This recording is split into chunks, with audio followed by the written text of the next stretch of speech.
management tools become quite different. So we do this thing where we compare government to religion as two extremes in a business environment, because we say, the old management models were very much like governing tactics, where you establish rules and standards and fines if you don't follow those rules, and you police the environment to make sure that people are behaving the right way. And the overall model is to create a stable environment where people can have a decent quality of life. But it's uninspiring. So, and the other side, you've got religious leaders who are they're driving this whole kind of belief in a bigger goal, in this kind of super prize at the end, if you've done everything right. And it's about inspiration and guidance and creating a movement.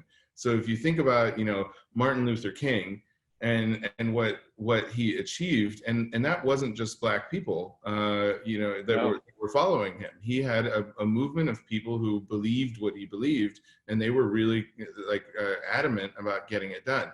And it's either that type of a movement that's needed now, but that type of leader hasn't emerged yet to do this, or maybe it needs hundreds or thousands of different leaders at the community level that are creating this ocean, this wave of new thinking.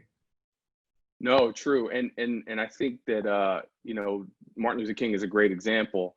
And any movement, like you said, isn't just the affected people making change, right? You need the broader population to come on board. And Martin Luther King was able to do that. He was able to achieve that. And in this day and age, I don't know. I guess I should be more optimistic. I don't know if there is someone who could be a singular leader in that vein. And so it does fall on all of us, right? To be those thousands of leaders that make the various movements broad enough and big enough that they gain traction.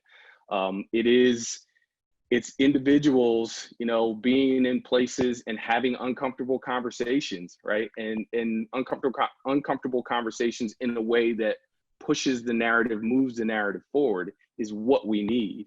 And I don't know how to make that happen, but I think that is necessary. I think that's truly necessary to happen. And honestly, as we sit here and talk about it, maybe if we get these hundreds and thousands of individuals to move in that direction, maybe then we do rise up or build up a singular leader that helps to galvanize us and move us forward. Maybe it happens that way, potentially. Yeah.